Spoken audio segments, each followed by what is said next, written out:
안녕하세요. 비아이오 성형외과의 성형외과 전문의 유혜미입니다. 저는 성형외과 전문이긴 하지만 좀 저속노화 다이어트에 되게 관심을 갖고 공부를 하고 또 환자 진료하고 또 이번에 새로 책을 썼는데요.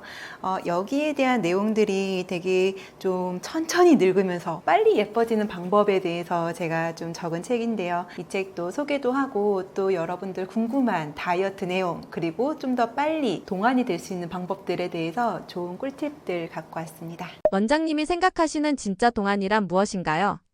진짜 동안은요, 여러 가지가 있겠지만 얼굴로 보이는 동안도 있고 태도로 보이는 동안도 있어요. 얼굴은 아무래도 여기가 제일 중요한 것 같아요. 중안면부. 중안면부가 이렇게 웃는 상. 웃다 보면 여기 중안면부에 근육이 4개가 있거든요. 그 4개의 근육이 활성화되면서 여기가 도톰해져요. 애기들 보면 도톰하잖아요.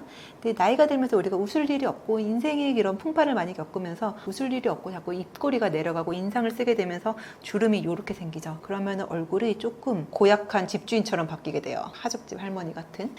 그래서 동안이 되려면은 요 앞에 있는 중안면부 근육을 활성화시켜서 잘 웃는 얼굴로, 그 다음에 이쪽이 도톰해지면 얼굴이 동그래지겠죠. 제가 나이 든 환자들을 시술하고 나서 딱 보면은 요렇게 나이 든 분들이 요렇게 동그래져요. 결국 긴 얼굴에서 어쩐 동그란 얼굴로 되는 게 좀 동안의 특징이고, 특히 긴 얼굴 중에서도 코에 집착하시는 분들은 코가 긴 사람들이 있어요. 이걸 롱노즈라고 하는데, 롱노즈가 되게 중안면부를 길게 만들고 길게 만들다 보니까 노안으로 보일 수 있게 돼요. 그래서 이 중안면부가 짧을수록 동안이고, 또 아까 질문 중에서 그냥 동안이 아니고 리얼 동안, 진짜 동안은 뭐겠어요. 그냥 그 분위기, 생각하는 생각들이 되게 생기 있고 뭔가 배우려는 자세, 그리고 어린아이 같이 호기심을 갖고 뭐든지 보는 그런 눈빛이 진짜 동안이라고 생각해요. 그래서 저도 보면은 뭔가 어떠한 새로운 학문 그런 거에 있어서 초보자가 되는 게 되게 중요하다고 생각해요. 내가 만약에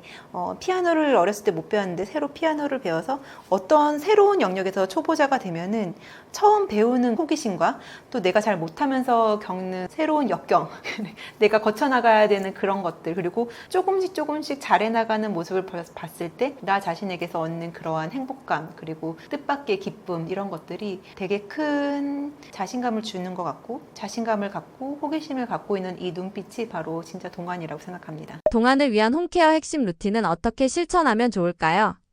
홈케어 중에서도 저는 사실 홈케어를 그닥 하고 있지는 않는데요. 홈케어를 한다면 우리 홈케어 디바이스들을 생각을 할 수 있겠죠. 근데 홈케어 디바이스를 보면은 되게 문지르는 것들이 많아요. 마사지하고, 그리고 뭐 고주파도 넣고 막 전기도 넣고 이런데, 제가 봤을 때는 이러한 리프팅하는 기계들이 그렇게 큰 효과는 없거든요. 근데 큰 효과는 없는데 되게 많이 문질러요. 그래서 핵심 루틴은 적당하게 문질러라. 왜냐면 너무 많이 문지르면 문지른 대로 기미가 올라오더라고요. 그래서 제가 기미 환자들을 가끔 이제 성형외까지만 레이저를 하다 보면은 여기만 이렇게 기미가 올라오는 분들이 있어요. 사실 기미가 많이 생기는데 여기 악광대, 역광대로 이쪽으로 기미가 생기는 건데, 여기에 생기는 분들은 제가 항상 물어봐요. 마사지 하세요? 얼굴에 문지르세요? 그럼 다 문지르고 있어요. 다 열심히 마사지 받고 있어요. 그러면 요 사이드 쪽으로 어둡게 되는데, 제가 아직까지 기억이 나는 분이 이렇게 소주잔으로 여기를 계속 문질렀대요. 어디에서 막 목욕탕을 갔는데 여기를 문지르면 V라인이 되고 리프팅 된다고 그래서 열심히 문지르는, 여기가 시커먼 거예요. 그래서 제가 제발 문지르지 말고 석 달만 손대지 말고 와라. 그리고 토닝을 계속 해드렸는데 여기가 어두웠던 그 색소 침착 부위랑 기미가 되게 많이 좋아지시더라고요. 그래서 홈케어 루틴을 할 때 디바이스를 사용하는 거는 적당히 뭐 하루에 한 번 정도 해주는 건 좋은데, 너무 문지르다 보면은 마찰에 의해서 약한 그 색소 침착과 기미가 올라오거든요. 그렇게 보면은 우리 요런 데도 자꾸 이렇게 다이다 보면은 여기가 색소 침착이 오고, 겨드랑이, 사타구니가 왜 조금 더 어두우냐면은 자꾸 마찰되기 때문에 어두운 거예요. 그래서 이런 분들은 자꾸 얼굴을 문지른다든지 홈케어를 한다고 열심히 하다 보면은 여기가 기미가 올라와요. 그러면은 여기에다가 문지르는 거, 특히 알갱이 있는 걸로 문지르면 더 심하겠죠. 그래서 너무 알갱이 있는 걸 좀 피하시고 어느 정도 좀 부드럽고 아기 피부 다루듯이 홈케어를 하시는 게 되게 중요한 것 같습니다. 그래서 잘못된 방법으로 너무 열심히 하는 건 오히려 피부를 노화시키기 때문에 너무 세게 문지르는 거 저는 피하셨으면 좋겠고, 홈케어 핵심 루틴은 아무래도 디바이스를 사용하는 것도 도움이 되는데 적당히 부드럽게 하는 게 좋겠다. 경락 같은 경우 보면은 세게 누르잖아요. 조심하셔야 돼요. 특히 경락은 림프 순환을 좋게 하기 위해서 근육결을 따라서 되게 세게 이렇게 림프 순환을 시키잖아요. 그래서 오일도 바르고 뭐 아로마 오일 이런 관리 용품을 바르고 하는데 시원해요. 받으면 되게 시원한데 본인 얼굴을 잘 보세요. 여기에 김이 안 올라왔는지.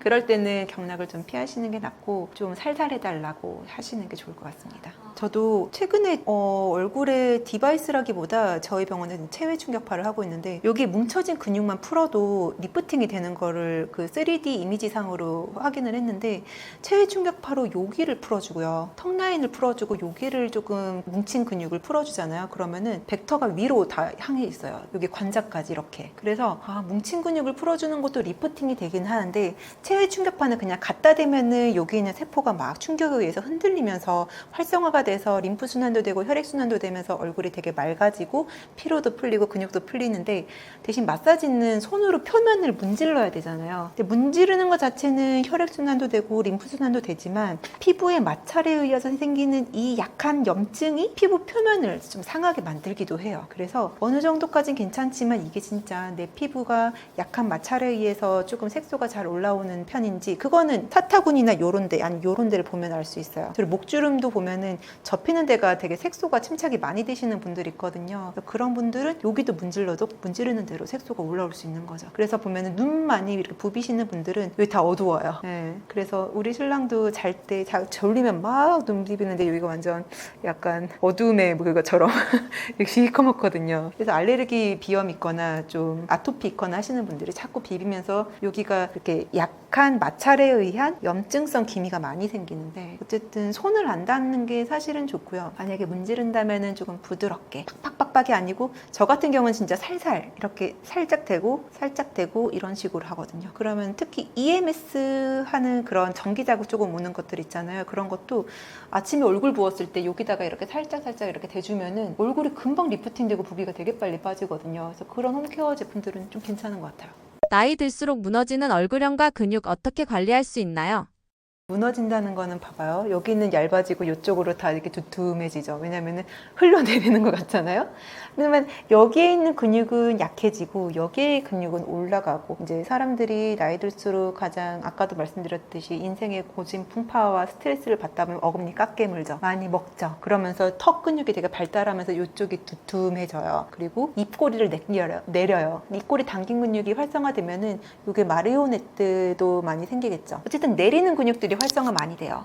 근데 이 내리는 근육이 활성화되면은 여기에서 올리는 근육은 오히려 활성이 덜 하겠죠. 얼굴은 이렇게 줄다리기 하는 근육들로 이어져 있어요. 근데 여기가 너무 세다 보면 계속 내리겠죠. 중력에 의해서도 내리는데 나의 습관에 의해서도 이게 내려가는 거예요. 그리고 우리가 자꾸 라운드 숄더, 어깨를 이렇게 내리고 있으면은 이 근육은 계속 수축되어 있겠죠. 그러면은 이거를 그나마 집에서 홈케어로 푼다면은 이런 부분들을 마사지 해줘가지고 약간 풀어주고 이렇게 목을 잡고 쭉 당기면은 그러니까 수축된 근육들이 이완되면서 약간 꽉 잡고 있던 게 살짝 풀겠죠. 그러면은 고무줄처럼 얘를 이완시키면서 조금 올라가요. 그래서 이것도 제가 체외 충격파를 해보니까 알겠더라고요. 이 뭉친 근육을 풀어줬더니 근육 승모근은 내려가고 얼굴은 올라가요. 이거는 어떻게 보면은 요런 목 주변에 있는 넓은 목비근이라고 하거든요. 넓은 목근 이런 부분들을 이렇게 풀어주고 이런 식으로 뭐 괄사 같은 거 있잖아요. 괄사도 너무 세게 문지르지 마시고 어느 정도 부드럽게 샤워할 때나 오일 같은 거 발라서 살짝 풀어주고 이런 것들이 사실은 얼굴을 조금은 리프팅 할 수 있게 도와줘요. 얼굴에 제가 아까 전 4개의 중안면부 근육이 있다고 했잖아요. 4개의 근육들이 다 여기에 있는 뼈에서 새로 나와가지고 입둘레 근육으로 같이 이렇게 다 들어가요. 근데 말하고 움직이고 하면서 이게 이렇게 접히다 보니까 팔자가 생기잖아요. 팔자가 생기는 부분들은 여기가 근육이 되게 뭉쳐있고 좀 종아리 알처럼 땅땅하죠.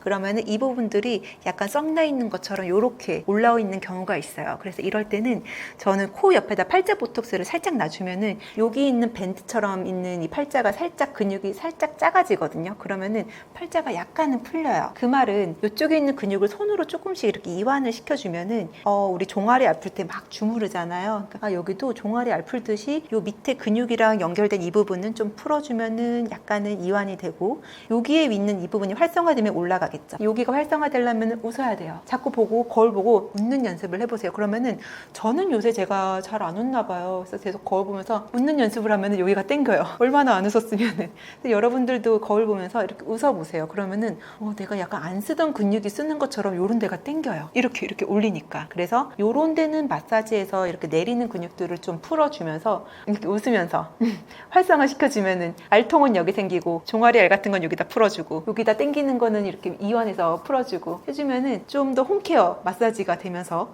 살짝 리프팅 될 수 있겠죠. 혈액순환도 되고. 네. 동안을 유지하기 위해 꼭 챙겨야 할 영양제는 무엇인가요?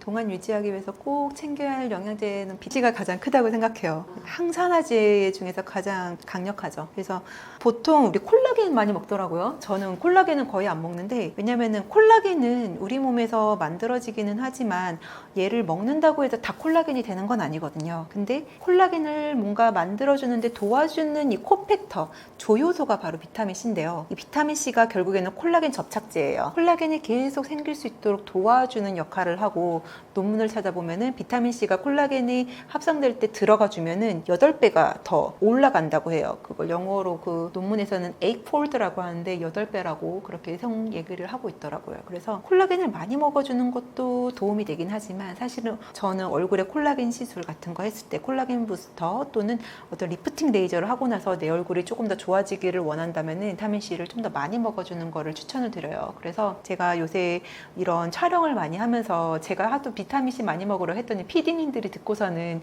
먹기 시작했는데, 그분들이 한 2주 후부터 얼굴이 하얘지고 약간 덜 피곤하다고 하시는 거예요. 그래서 예전에 먹던 양보다 조금 늘려 먹으면은 조금 피로가 풀리는구나, 이거를 좀 체감했다고 하시더라고요. 그래서 저는 꼭 챙겨야 할 영양제는 비타민 C를 한 2000mg 이상부터 계속 먹었으면 좋겠고, 2000mg을 한 석 달에서 6달까지 먹어줬을 때 진짜 그 효과가 조금씩 생기거든요. 그래서 그거를 조금씩 용량을 높여서 한 6,000 정도 먹으면 한 메가도즈에 거의 가까워지기는 해요. 사람들이 이제 이걸 제가 얘기를 하면은 좀 결석이 생기는 위험 이런 거 좀 너무 과량 아니냐라고 얘기를 하지만, 사실 비타민C로 결석 생기는 케이스는 거의 케이스 리포트감으로 아주 드물고요.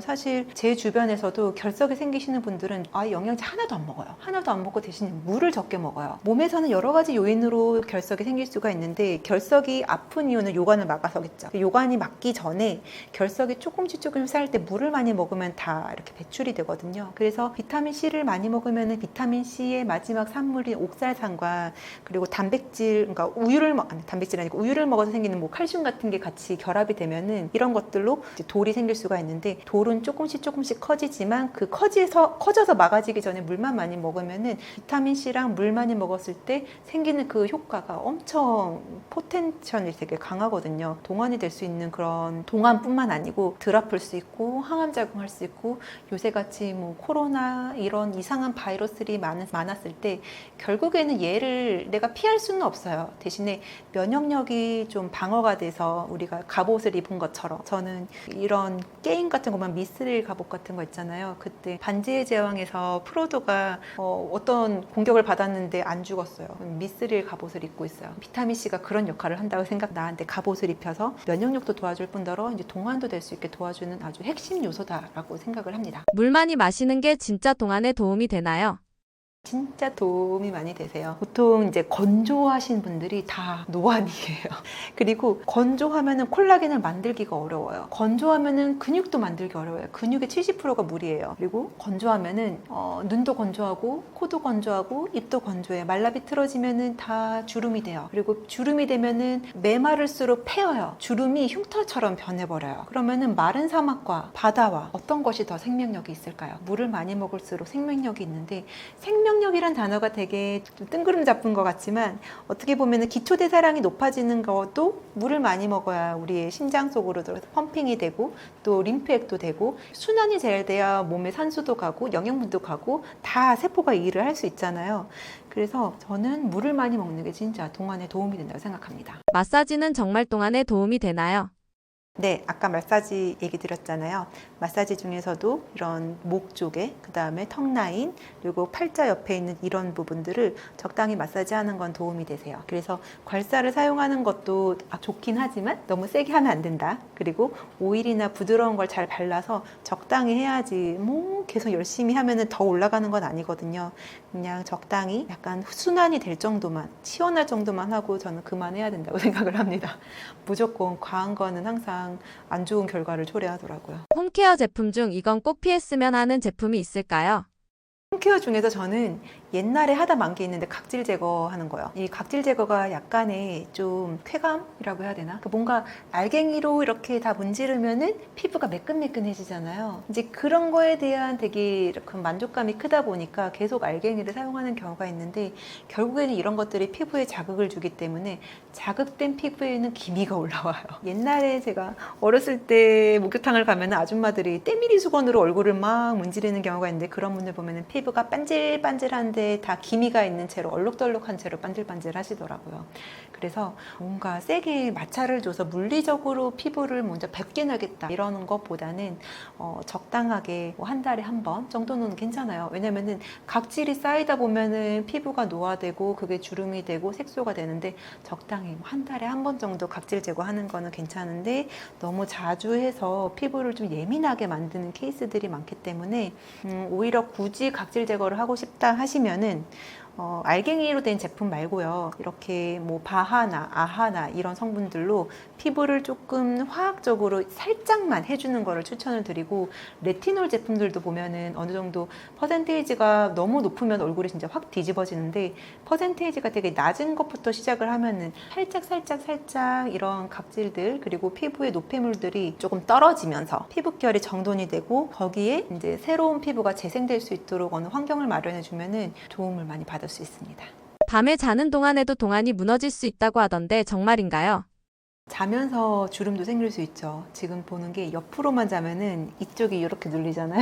그러다 보면은 피부에 계속적인 마찰을 주게 되고 이렇게 되면 팔자가 이렇게 접히잖아요. 그럼 이쪽이 또 조금 주름이 계속 있는 상태로 유지가 되다 보니까 여기만 조금 더 주름선이 선명해질 수가 있어요. 그래서 좀 옆으로 자는 것보다는 사실 똑바로 평평하게 자는 게 도움이 되시고 무엇보다도 베개가 너무 높으면은 약간 이렇게 한 상태에서 잠을 자기 때문에 목주름이 많아질 수 있죠. 하여튼 주름이 접힌 상태를 유지하면 계속 주름이 돼요. 그리고 또 나이가 들수록 접힌 상태가 그냥 그대로 유지됐을 때 더 깊게 되기도 하고요. 그래서 사실 목을 이렇게 경추 베개를 하는 게 저는 도움이 된다고 생각해요. 저도 사실 경추 베개 같은 거 목이 약간 이렇게 올라온 걸 해서 목이 C커브를 유지하도록 해서 자면은 너무 편하고 좀 목 통증도 덜 하더라고요. 그래서 그런 베개를 잘 찾아서 하시면 좋고 만약에 베개가 좀 비싸서 어렵다 이러면 수건을 돌돌돌돌 말아서 목에 딱 끼고 주무시면 돼요. 그리고 잘 때 저는 그 베갯잎이 되게 깨끗해야 된다고 생각을 해요. 자면서 우리가 침도 많이 흘리거든요.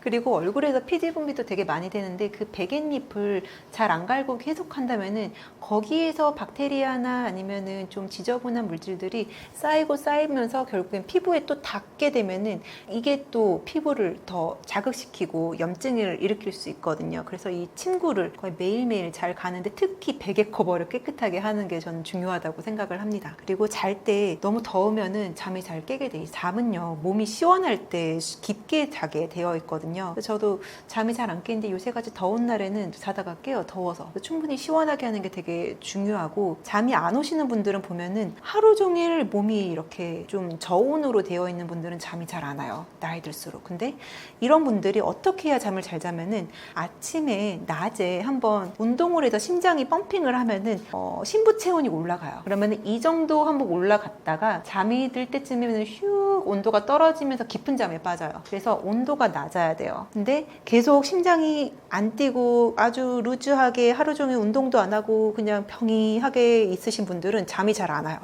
잠이 잘 안 오시는 분들 보면 계속 컴퓨터만 하고 있어요. 낮에 심장이 한 번도 안 뛰어요. 몸이 뜨거워지질 않는 거죠. 그래서 심장 펌핑이 안 되면은 잠도 잘 안 와요. 그래서 잠이 잘 안 오면은 내가 낮에 뭘 했느냐를 뒤돌아서 봐야 돼요. 낮에 진짜 잠이 안 온다 하면은 약간은 심장을 조금 뛰게끔 만들어서 보통 심장이 뛸 그 박동수를 저는 이 스마트워치로 확인을 하는데 220에서 자기 나이를 빼면은 최대 심박수가 나오거든요. 최대 심박수에 한 60에서 70% 정도까지 뛰어야 몸이 조금 더 열을 받고 심부 체온이 올라가고 또 에너지가 생성이 돼요. 한마디로 시동이 걸리는 거죠.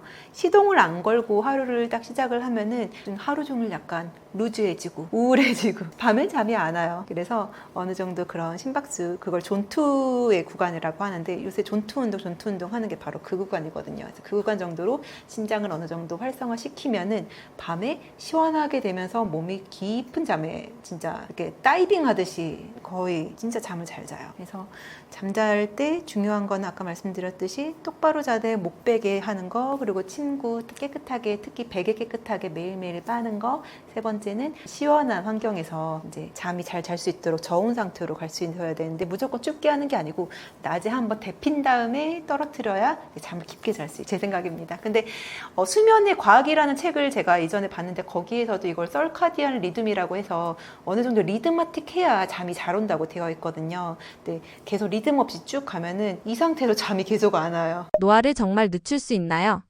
네, 늦출 수 있습니다. 사실 아줌마들 모임 가면은 누구는 확 늙었고, 그죠? 누구는 언니 같은 분들이 있어요. 그러면은 이분들은 노화의 속도가 다른 거겠죠. 같은 나이인데. 그래서 똑같이 나이를 먹어도 어느 순간부터 제 생각에는 30대부터 시작을 하는 것 같은데 30대부터 관리를 하면은 40대 때 확 늙는 사람이 있고 덜 늙는 사람이 이 갈림길에 있는 것 같아요. 그래서 미리미리 예방하는 사람이 노화를 늦출 수가 있어요. 그래서 늦추는 방법은 여러 가지가 있는데요. 제 생각에는 3가지 정도로 이제 추릴 수가 있어요. 첫 번째는 먼저 관리를 하는 건데 관리 중에서도 운동을 계속 하시는 분들은 확실히 덜 늙어요. 운동을 한다는 거는 어느 정도 심장이 펌핑을 해야 되고 혈액순환이 돼야 되고 그리고 근육이 생기는 거잖아요. 근데 일단 노화의 특징이 뭐냐면은 얼굴이 꺼져요. 여기저기 꺼지다 보니까 팔자도 꺼지고 눈밑도 퀭하고 관자도 꺼지면 할머니 같고 옆볼 꺼져도 할머니 같고 그래서 일단 얼굴이 꺼지는 증상들이 생기는데 꺼지는 증상들을 예전에는 저는 지방이 꺼져서라고 생각을 했는데 사실 이제 보니까 노화에 있어서는 지방보다는 근육이 빠지는 게 더 많다고 생각을 해요. 그래서 얼굴 근육이 빠지면은 좀 덜 웃는 사람들은 요 중안면부 근육이 좀 빠지거든요. 그러면은 여기가 퀭해요. 퀭하고 점점 해골 같은 얼굴이 되는 거예요. 해골 같은 얼굴이 되고 등 근육이 제일 좀 빠지다 보면은 요렇게 굽거든요. 그래서 우리가 볼 때 골룸 알잖아요. 골룸처럼 약간 굽고 머리털도 빠지고 얼굴도 막 주름이 크게 있고 이런 분들이 나이 들어 보이죠. 근데 그런 것들은 결국엔 근육과도 연관이 가장 크기 때문에 운동을 해서 근육을 잘 보존하고 운동으로 단련하신 분들은 일단 얼굴이 훨씬 젊어 보이고 그리고 눈에서 빛이 나요. 운동하는 분들은요 진짜 눈빛이 좀 다르세요. 근데 운동을 안 하는 사람 보면은 약간 흐리멍텅한 분들이 많아요. 제가 느낄 때는 그랬어요. 그래서 첫 번째는 운동, 두 번째는 영양제. 이 영양제가요 어렸을 때는 별거 없어 보이지만 나이 들수록 우리 몸에서 점점 필요한 것들이 하나 둘씩 생기거든요. 왜냐면은 우리 몸에 있는 세포 하나하나는 얘를 공격하는 산화 스트레스를 주는 요소들이 있어요. 이거를 영어로는 의학 용어로는 프리 라디칼이라고 하는데 이 프리 라디칼이 세포 벽도 공격을 하고 세포 안에 있는 DNA도 공격을 해서 우리 몸에 염증을 만들게 되고 세포를 노화시켜요. 염증이 생기게 되면은 폐에서 생기면은 폐렴, 기관지에서 생기면 기관지염, 방광에 생기면 방광염이 되거든요. 그런 나이가 들면서 안 생기던 이상한 병들이 하나씩 걸린단 말이에요. 근데 그거 걸리고 나면은 한번 아프고 나면 폭삭 늙어요. 그리고 뭐 암에 걸린다든지 이전에 걸리지 않았던 어떠한 특정한 병 때문에 내가 한번 입원을 했다든지 아니면 큰 수술을 받았다 이러면은 진짜 그것 때문에 성형외과 오시는 분들이 꽤 많거든요. 얼굴이 많이 노화가 돼서 이제 자존감이 떨어지기 시작하죠. 그래서 그때쯤 노화를 겪어요. 그래서 안 아픈 사람이 되려면은 뭐 운동도 앞에서 얘기를 했지만 두 번째는 항산화제를 잘 드셔야 된다고 저는 생각을 해요. 특히 항산화제에서 가장 큰 게 비타민 C죠. 비타민 C가 너무 흔하니까 사람들이 되게 별거 아닌 것처럼 생각을 하지만 진짜 노화가 돼서 늙고 그리고 또 피부가 나이 들었을 때 필요한 비타민C는 양이 꽤 많아요. 우리 몸에서는 비타민C를 스스로 만들어낼 수는 없기 때문에 외부에서 먹어줘야 되는데 이 섭취 권장량은요, 딱 괴혈병 안 걸릴 정도가 섭취 권장량이에요. 그래서 예전에 선원들이 과일을 먹지 못해서 괴혈병에 걸려서 막 사망하고 아프고 해서 그 괴혈병이 안 걸릴 정도가 뭐 사과 한두 개, 레몬 한두 개 정도의 양이었는데 선원들이 그거를 배에 싣고 가서 먹고 나서는 괴혈병이 안 걸렸다는 거죠. 근데 그거를 권장량으로 넣었는데 사실 그만큼 갖고는 그냥 죽지 않을 만큼 비타민C를 먹는다라고 생각을 하시면 되고, 사실 우리가 먹는 그런 과일이나 아니면 여러 가지 음식을 통해서 비타민C는 들어오는데 노화를 막기 위해서는 그만큼 더 필요해. 어차피 비타민C는 수용성이기 때문에 다 소변으로 배출이 되기는 하지만 우리가 필요한 양, 내가 이만큼 아프면 비타민C는 또 요만큼 필요하고, 요만큼 암에 걸렸다 또는 코로나에 걸렸다 이랬을 때는 고용량의 비타민C를 정맥으로 넣어줬을 때 좀 더 사망률이 적었다는 그런 논문들이 코로나가 있었던 그 시절 중국에서 되게 많이 나왔거든요. 그래서 비타민C 논문이 중국에서 되게 많이 나와서 그때 제가 논문을 찾아봤는데, 중환자실에서 코로나 폐렴이 심한 사람에게서 비타민C를 고용량으로 혈관으로 넣어줬을 때 사망률 자체가 유의하게 낮았더라라는 논문들이 되게 많아서 그거를 보고 아픈 사람에게는 비타민C가 조금 더 필요하구나. 그리고 뭐 위염에 걸린 사람도 혈장 내 비타민C 농도를 측정해 봤더니 비타민C 농도가 낮았기 때문에 그만큼 더 필요하다는 거죠. 그럼 내 몸이 노화가 됐을 때는 그만큼 더 비타민C가 필요해서 이 노화된 녹슨 세포들을 치료해 줄 만한 애들이 계속 들어와 줘야 된다는 거죠. 그래서 좀 영양제, 비타민C는 기본이고 저는 되게 많이 먹거든요. 그래서 15,000mg을 먹는데 그 정도면 3,000mg은 5개 먹는 거고, 이 정도 먹는 데는 저는 15년을 먹었어요. 왜냐면은 너무 피곤했기 때문에 전공의 시절 때 응급실을 밤새도록 봐야 되고 밤새도록 환자 수술한 것도 케어해주고 해야 됐기 때문에 너무 피곤해서 도저히 나는 이거를 못하겠다 싶었을 때 비타민C 먹으면서 버텼거든요. 그래서 거의 저는 생존과 관련되어 있다 생각해서 비타민C를 꾸준히 먹으면서 좀 면역력도 좋아졌고 조금 더 어리게 동안의 얼굴을 갖게 된 것 같습니다. 제가 40대 중반이기는 한데 그래도 또래보다는 조금 어려 보인다는 이야기는 좀 듣고 있는 편이고요. 얼굴은 물론 뭐 레이저도 하고 여러 스킨 부스터를 하다 보니까 좀 피부가 좋아지긴 했는데, 이런 팔이나 다리는 레이저를 막 하고 하지는 않지만 제가 남들과 다른 점은 좀 비타민C를 좀 메가도즈 요법으로 계속 먹고 있다는 점이 좀 다른 점이고요. 그리고 이거에 대해서는 너무 얘기할 게 많아서 다음에 또 말씀드리면 좋을 것 같고, 세 번째는요, 수면. 잠을 잘 자는 사람이 들늙어요. 보면은 얼굴이 퀭하고 눈밑이 어두우신 분들, 또 제가 아무리 스킨 부스터, 뭐 리프팅 여러 가지 레이저를 해줘도 어떤 분은 엄청 좋아지는데 어떤 분은 해도 별 효과가 없어요. 그분한테 제가 물어봐요. 잠은 잘 주무셨어요? 그러면은 제가 요새 너무 피곤해서 잠을 못 자요 이러는 거예요. 사실 잠을 잘 때 콜라겐이 생성되고 근육이 올라가고 또 내 몸이 회복이 되는데, 그 회복되는 게 동안 회복이라고 생각하시면 돼요. 어릴 때는요 잠을 진짜 많이 자잖아요. 근데 나이 들면은 잠이 그렇게 없어져요. 그러니까 나이 들 때 잠이 없어지기 때문에 잠을 잘 못 자면은 결국에 얼굴이 자꾸 나이 들고 몸은 계속 아프고 노화로 되게 돌아갈 수 있어요. 노화로 계속 가는 거거든요. 충분한 수면이 되게 중요해요. 제 책에서도 수면에 관해서 상당히 많이 썼거든요. 현대인들의 고질병이 제가 볼 때는 비만도 있고 탈모도 있고 수면 불면증이 되게 많은 것 같아요. 그래서 불면증을 잘 잡고 잠을 얼마나 잘 자느냐가 동안을 유지할 수 있는 그런 하나의 비결이 될 수 있다고 생각합니다. 어떻게 하면 건강하게 나이 들 수 있을까요?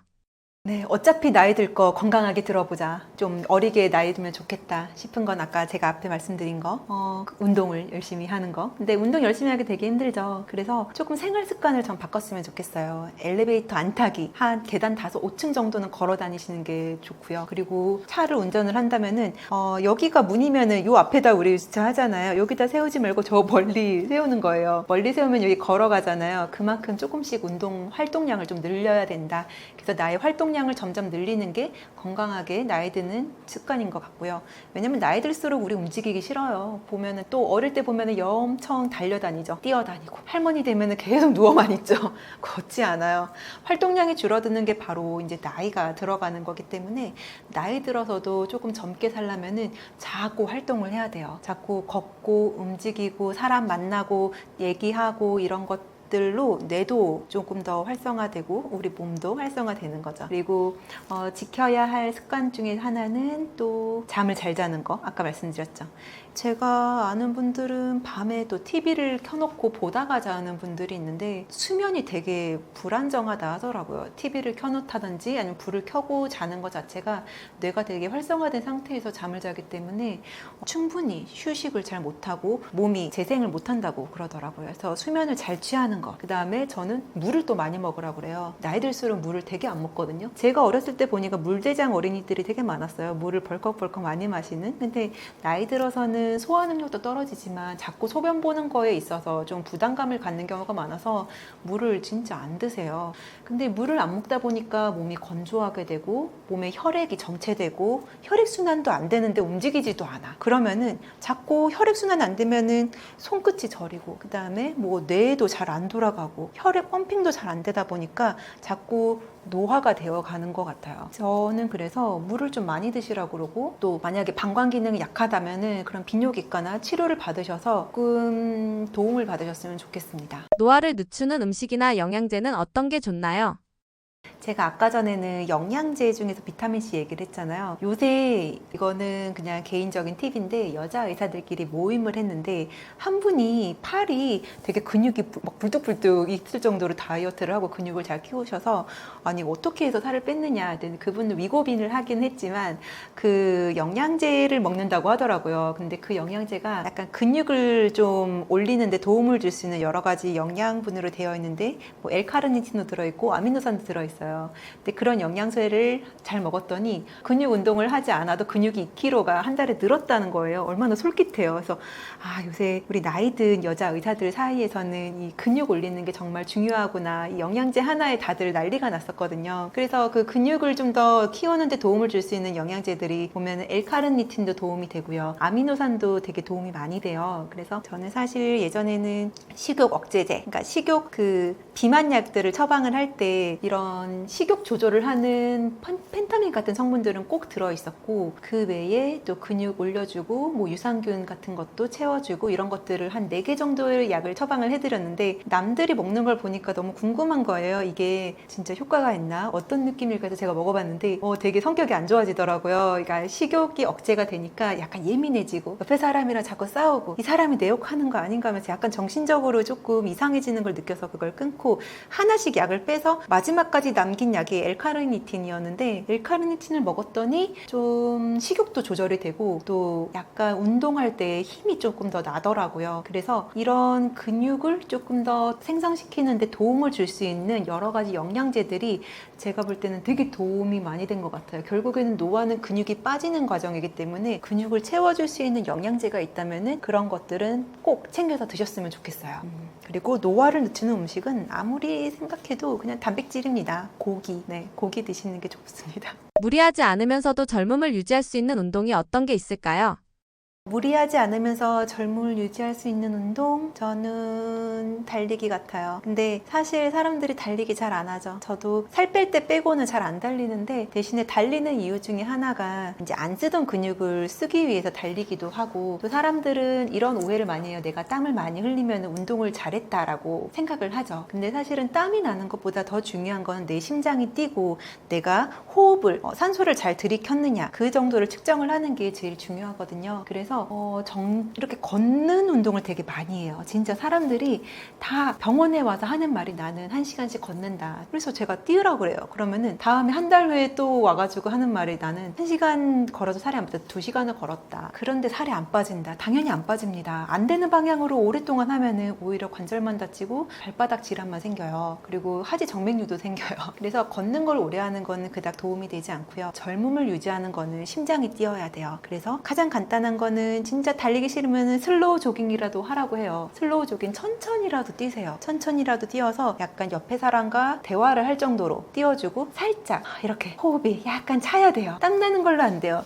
걷기는 땀이 나거든요. 근데 걷는 건 심장은 막 뛰지는 않아요. 심장이 뛰지 않는다 하니까 어떤 분들은 경보를 하겠대요. 막 열심히 세게 걷는다. 근데 걷는 걸로 되는 그 근육이랑 달릴 때 쓰는 근육이랑은 그 정도와 쓰이는 근육이 근육이 좀 다르거든요. 그래서 약간 살짝 띄워줄 때 이 점핑하는 그 근육이 또 달라요. 그래서 그런 근육의 쓰임이 다르고 또 위치 에너지와 운동 에너지가 동시에 올라가면서 쓰는 에너지의 그 증폭량도 다르기 때문에 어느 정도 달려서 또 심장이 좀 띄워주는 운동을 하는 게 도움이 됩니다. 그래서 달리기 정도야 뭐 무리하지 않을 수 있잖아요. 그래서 살살 달려주는 거는 저는 추천드립니다.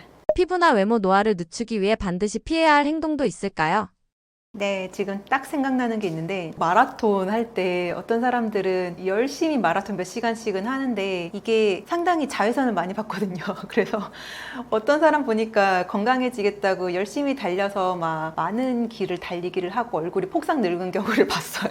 그래서 너무 많이 달리는 거 그리고 외부 활동 오래 하는 거는 결국에는 자외선을 얼굴에 받기 때문에 어느 정도 좀 피해주는 게 좋고 운동을 하더라도 1시간 이내로 끝내는 걸 저는 추천을 드려요. 너무 많이 운동하면은 그게 또 지쳐가지고 식욕이 오르거든요. 그리고 또 무산소 호흡으로 넘어가기 때문에 젖산이 생겨가지고 되게 피곤해요. 피곤하면 얼굴이 또 폭삭 늙어 보이죠. 그럼 피곤한 만큼 사실 더 먹어야 돼요. 그래서 좀 오랫동안 너무 달리기 오래 하는 거 저는 피했으면 좋겠고 그거는 뭐 사이클, 자전거 타기 뭐 이런 거 다 마찬가지입니다. 그리고 이런 야외 활동도 문제지만 가장 피해야 하는 게 술, 담배. 술, 담배 피하시는 게 제일 도움이 될 것 같아요. 그러니까 내가 술, 담배를 엄청 많이 하면서 건강을 위해서 뭔가를 한다라고 하기 전에 안 해야 될 거를 끊어주는 게 더 중요해요. 그래서 어떻게 보면은 내가 만약에 남자친구를 사귀는데 남자친구가 돈도 많이 벌고 잘생기고 능력도 좋고 나를 너무 많이 사랑해. 근데 도박을 한다든지 근데 바람을 핀다든지 뭔가 이 결점 사유가 너무 명확하면은 그것 때문에 우리가 그 사람 만날 수 없잖아요. 그러니까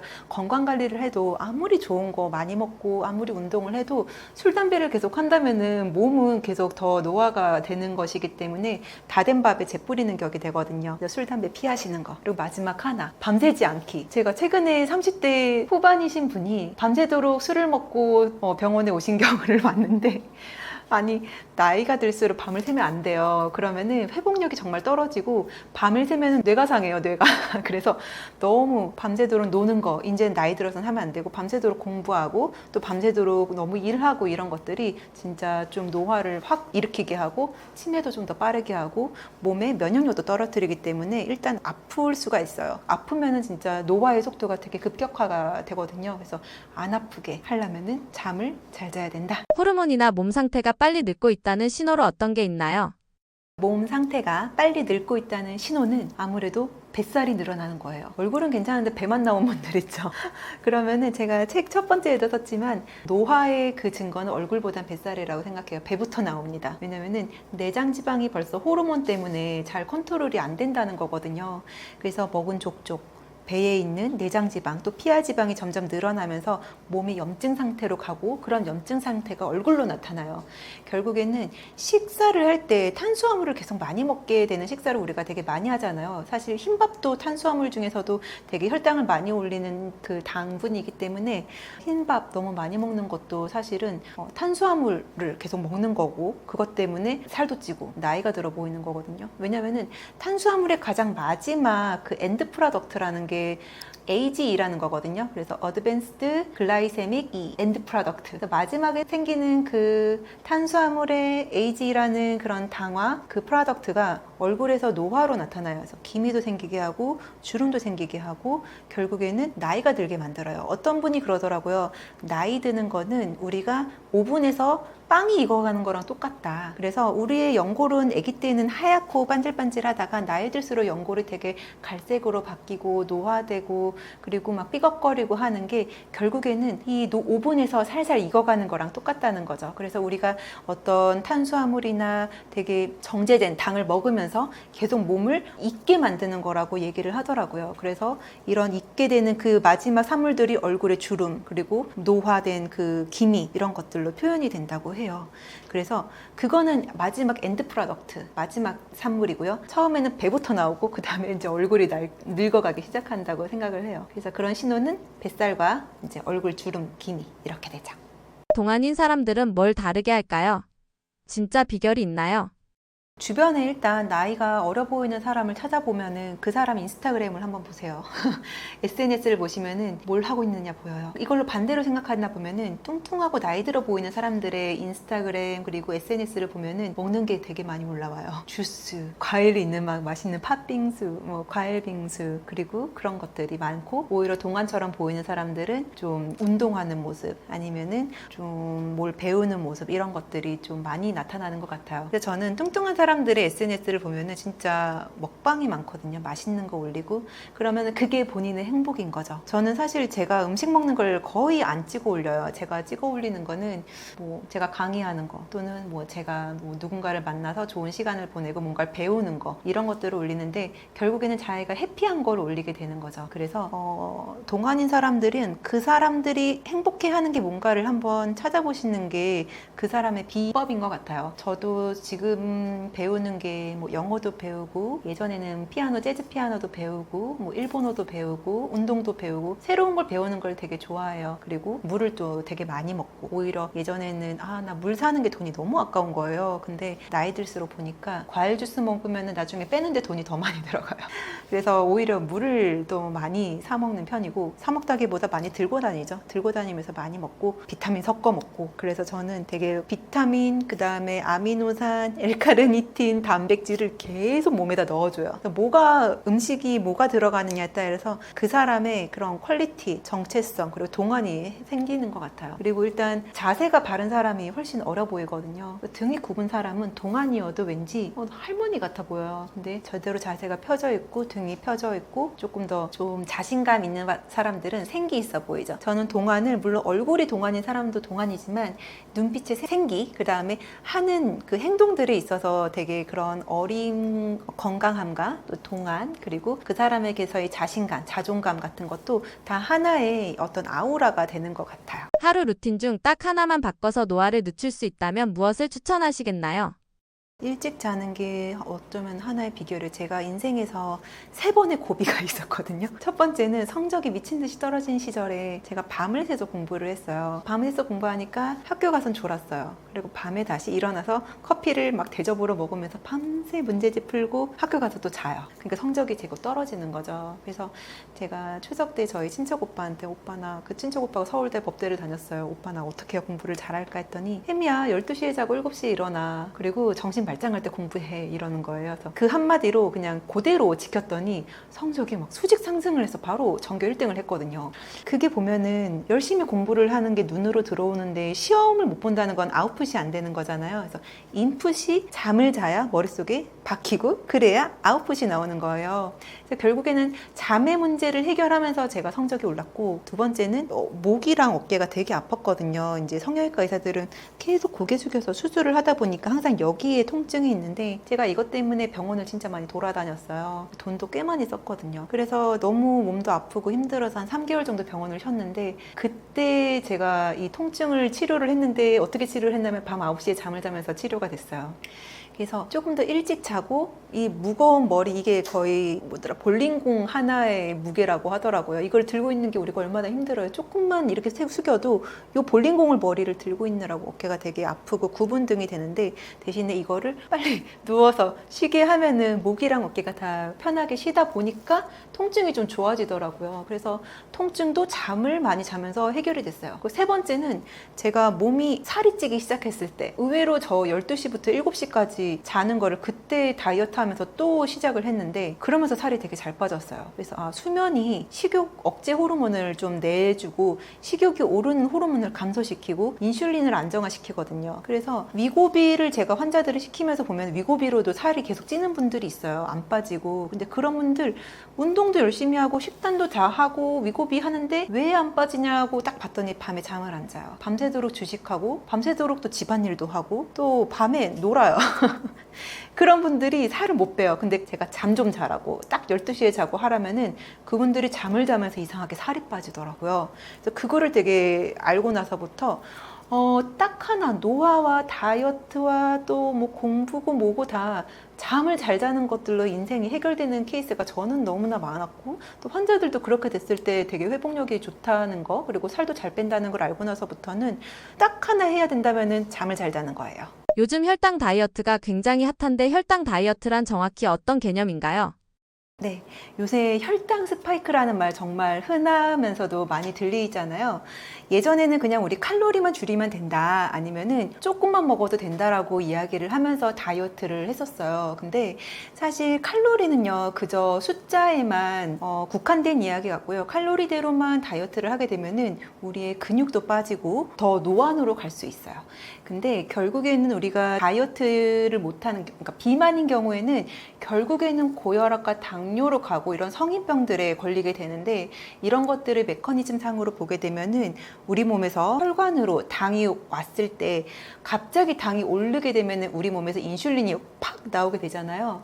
그때 인슐린이 나오면서 또 우리 몸에 체지방이 쌓이게 되고 혈관은 손상을 입기 때문에 결국에는 성인병으로 더 빨리 가는 그런 메커니즘을 갖게 되는 거죠. 근데 이 혈당을 줄이면서 이거를 음식을 조절을 하다 보면은요, 이거 어떻게 알게 됐냐면, 당뇨병 환자들이 당뇨를 컨트롤하면서 약을 먹거나 주사를 맞을 때 당뇨도 컨트롤 되는데 비만도 잘 치료가 된다는 걸 알게 되면서 여기에 대해서 여러 약들이 쓰이고, 그리고 이 혈당을 관리하는 게 결국에는 비만 치료에 가장 중요한 것이라는 것이 요새 시대의 트렌드에 알게 된 거죠. 그래서 요새 작년부터 핫한 게 위고비고, 요새 또 새로 나온 게 마운자로잖아요. 근데 위고비가 나오기 전에는 오젬픽이라는 그 당뇨병에 대한 약이, 그 주사가 사용이 많이 되면서 살을 많이 뺐기 때문에 결국에는 이 혈당을 잘 컨트롤할 수 있느냐 마느냐에 따라서 우리가 건강한 다이어트를 할 수 있느냐 없느냐로 이렇게 나눠지는 것 같아요. 그래서 저희가 이제 다이어트 할 때 가장 체크를 하는 게 혈당이거든요. 요새는 연속 혈당 측정기라고 해서 CGM, 그러니까 Continuous Glucose Monitoring을 하는 그런 측정기가 있어요. 가장 많이 쓰는 게 리블이라는 그런 제품인데요. 팔뚝에 딱 이렇게 측정기를 딱 달면은 그 다음부터 내가 먹은 모든 음식들이 점수화로 딱 체계화가 되어 나와요.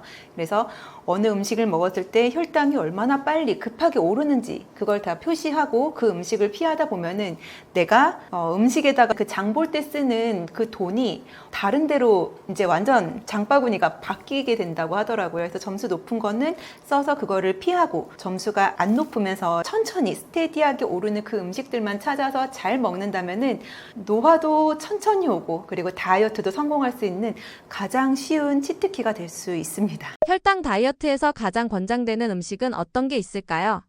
혈당 다이어트 때 가장 권장되는 음식 뭘까요? 혈당이 천천히 오르는 음식을 찾으면 돼요.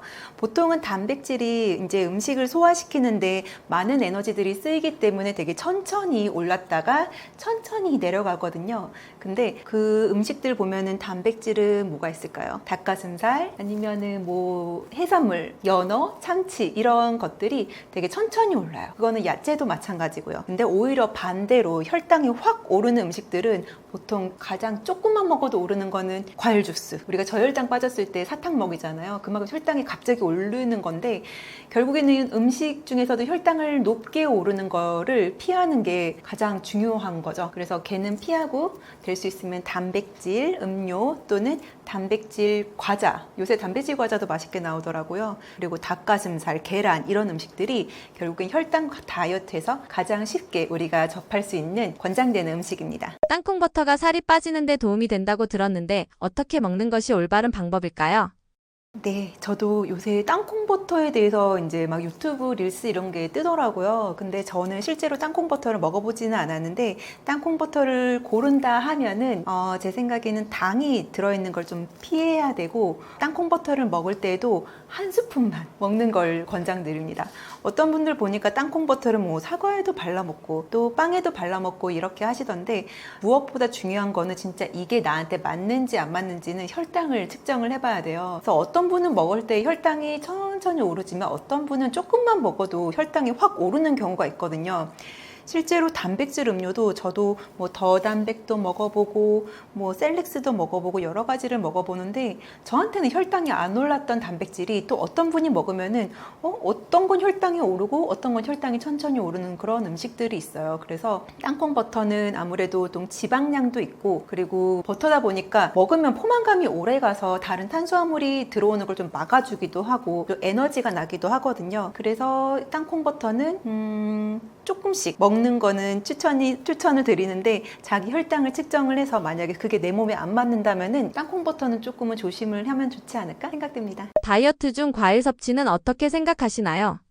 이거에 대해서 이야기를 할 때 많은 분들이 반발을 일으켰는데 왜냐면은 과일은요 되게 건강한 음식이라고 생각을 하잖아요. 맞기는 해요. 비타민도 들어있고 수분도 많이 들어있고 또 항산화 작용도 하기도 하죠. 근데 참 과일이 달달하잖아요. 근데 과일 안에 있는 과당이라는 것이 사실은 우리의 이 혈당을 엄청나게 올릴 수 있는 것들이 되게 많아요. 특히 아침에 공복에 먹는 사과는요 본인의 혈당을 확 올릴 수가 있어요. 그래서 제가 아침에 먹으면은 살찌는 음식들 중에 하나가 바로 과일이거든요. 제가 4년 전에 2달 동안 11kg을 감량을 했는데요. 솔직히 그때 과일을 하나도 안 먹었고 비타민 섭취는 그냥 진짜 비타민 C만 먹었고 그 이후로 과일을 끊다시피 하니까 사실은 한 1년에 몇 개 과일을 잘 안 먹게 되더라고요. 그래서 아침 사과는 금사과다라는 말이 우리 어렸을 때부터 많이 들었잖아요. 그래서 어머님들이 아침에 막 사과 깎아주고 과일 주고 하는데 이거가 어렸을 때는 괜찮은 것 같아요. 왜냐면은 공부도 해야 되고 머리도 이렇게 포도당이 있어야지 뇌가 또 일을 하잖아요. 그래서 어릴 때 또 건강할 때는 괜찮은데 살이 쪄서 나이 들었을 때는 이 혈당이 오르는 거를 잘 보셔야 돼요. 우리가 밤에 잠을 잘 때는요 혈당이 소모가 돼서 저혈당으로 막 이렇게 계속 혈당이 낮게 이렇게 유지가 되다가 처음 먹는 그 음식에 따라서 혈당이 확 칠 수도 있고 천천히 갈 수도 있거든요. 근데 제가 많은 환자들의 그 혈당을 측정한 걸 모니터링을 해봤더니 아침에 바나나를 먹는 분이 그분은 당뇨 전 단계였는데 바나나를 먹고 혈당이 갑자기 확 오르는 거예요. 그럼 그분은 바나나를 드시면 안 돼요. 보통 다들 아침에 과일을 먹었을 때 혈당이 스파이크를 치는 경우가 상당히 많았고 아침에 혈당 스파이크를 치면요 혈당이 급하게 내려오면서 사람은 갑자기 허기지고 배고프고 기운이 빠져요. 그러면은 10시, 11시쯤 일하다 보면 엄청나게 배가 고프고 그때 또 뭔가가 땡기니까 먹게 되죠. 그래서 아침에 과일 좀 피하셨으면 좋겠고요. 그래도 굳이 나는 과일을 꼭 먹고 싶다 하면은 한 점심 저녁 때쯤에 식사를 해서 어느 정도 혈당이 좀 올려놓은 다음에 입가심으로 디저트로 조금씩 먹어주는 거는 괜찮다고 생각을 합니다. 심지어 어떤 분들은 물에다가 그냥 사과나 아니면은 레몬 같은 거를 타서 먹었을 때 갑자기 혈당이 오르는 경우도 있었거든요. 그만큼 과일이 조금은 안 좋은 분들이 분명히 있어요. 그래서 과일이 또 건강하다고 생각을 하긴 하지만 또 혈당 관리 면에서는 살을 쪘을 때는 조금 피하는 게 좋겠다. 그리고 어느 정도 살을 빼고 유지 기간이 있다면은 적당량 식사 후에 디저트처럼 먹으면은 도움이 될 것 같습니다. 만약에 과일 추천을 한다면은 저희 환자들에게는 토마토 이야기하고 있어요. 방울토마토 정도 먹는데 사실 요새 토마토 중에서도 쿠팡에 보니까 되게 달달하게 나온 스테비아 토마토가 있는데 그 먹어보니까 정말 달달하더라고요. 근데 그런 것도 사실은 당을 줄이긴 했지만 스테비아 그런 성분들이 어쨌든 달달한 맛이 나니까 우리 몸에서는 이를 단맛으로 인지를 하고 인슐린이 나오는 경우들이 있거든요. 그래서 너무 또 당을 줄이면 뭐 스테비아 이런 거라고 하지만 그런 당을 없앴고 다른 감미료로 단맛을 낸다고 한다면은 어떻게 보면 제로콜라도 그렇죠. 제가 이전에도 영상을 찍었는데 제로콜라도 살쪄요. 왜냐면은 당분이 없긴 하지만 거기에 있는 이 단맛을 내는 그런 것들이 우리의 몸에서 인슐린 분비를 또 작동하게 만들기 때문에 장기적으로 봤을 때에는 식욕을 올리는데도 어느 정도 도움이 되기도 하거든요. 그래서 토마토 추천을 드리고 또 아보카도 정도는 괜찮은 것 같아요. 다이어트 할 때 먹어도 살이 잘 찌지 않는 음식 3가지는 무엇인가요?